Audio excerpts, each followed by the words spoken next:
Olá, amigos do canal Orbin Fabilei! Tudo bem com vocês? Estão preparados para uma aventura cheia de coragem e esperteza? Hoje vamos contar a história de um menino muito pequeno no tamanho, mas com um coração gigante e uma mente brilhante. Vamos conhecer a história do Pequeno Polegar! Era uma vez, numa casinha humilde no meio da floresta, um pobre lenhador que vivia com sua esposa e seus 7 filhos. Todos eram meninos fortes e saudáveis, exceto o mais novo. Ele era tão pequenino quando nasceu, do tamanho de um dedo polegar, que todos o chamavam de Pequeno Polegar. Por ser tão miúdo, ele era muitas vezes desprezado e quase ninguém lhe dava atenção. Mas o que ninguém sabia é que, apesar de seu tamanho, ele era o mais inteligente e astuto de todos. Aquele ano foi terrivelmente difícil. A fome apertou, e o lenhador e sua esposa não tinham mais como alimentar os filhos. Desesperados, tomaram uma decisão muito triste. Levariam os meninos para a floresta e os deixariam lá, na esperança de que alguém com melhores condições pudesse encontrá-los. O Pequeno Polegar, com seus ouvidos atentos, ouviu a conversa dos pais e seu coraçãozinho se encheu de tristeza. Mas em vez de chorar, ele começou a pensar num plano. Na manhã seguinte, antes de saírem de casa, ele encheu os bolsos com pequenas pedrinhas brancas que brilhavam sob a luz da lua. Enquanto caminhavam pela floresta, o pai e os irmãos não notaram que o Pequeno Polegar ia deixando cair, uma a uma, as pedrinhas pelo caminho. Quando chegaram a um lugar bem fundo na mata, o pai lhes deu uma última tarefa e, aproveitando a distração, ele e a mãe desapareceram. Quando os irmãos perceberam que estavam sozinhos, o pânico tomou conta deles. Mas o Pequeno Polegar, com toda a calma do mundo, disse: "Não se preocupem. Eu sei o caminho de volta.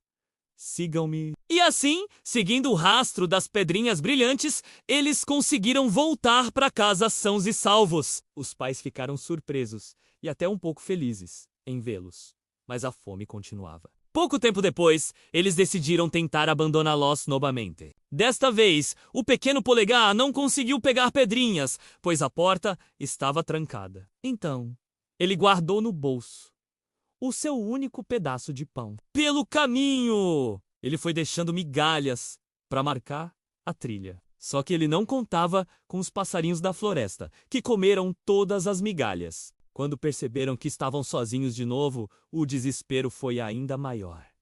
Desta vez, estavam realmente perdidos. Andaram e andaram, até que o Pequeno Polegar subiu numa árvore bem alta e avistou uma luzinha piscando ao longe. Cheios de esperança, caminharam naquela direção e chegaram a um castelo enorme e assustador. Uma mulher abriu a porta e os avisou que ali morava um ogro gigante que adorava comer criancinhas. Mas os meninos estavam com tanto medo da floresta escura que imploraram para ficar. A mulher, com pena, os escondeu. Infelizmente, o ogro chegou, sentiu o cheiro de carne fresca e encontrou os meninos. Ele decidiu que os comeria no dia seguinte e os trancou num quarto. Nesse quarto também dormiam as 7 filhas do ogro, cada uma usando uma pequena coroa de ouro na cabeça. Durante a noite, o Pequeno Polegar teve uma ideia genial. Ele trocou os gorros de seus irmãos pelas coroas das filhas do ogro. De madrugada,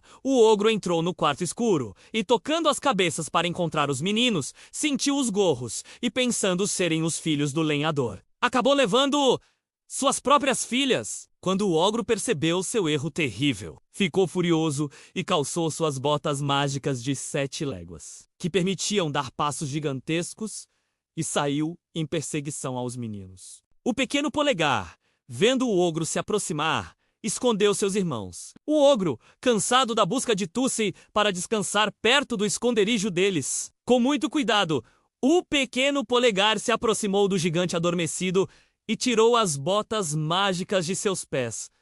Com as botas, ele correu até o castelo. Enganou a esposa do ogro dizendo que o gigante estava em perigo e pegou todo o seu tesouro. Ele voltou para buscar seus irmãos e juntos levaram toda a riqueza para casa. Seus pais, arrependidos, os receberam com lágrimas de alegria. Graças à inteligência do pequeno polegar, eles nunca mais passaram fome e viveram felizes para sempre. Se essa história foi legal para você, já deixa o like e se inscreve aqui no canal Fabilei e compartilha com alguém que também precisa conhecer essa história. Nos vemos no próximo vídeo.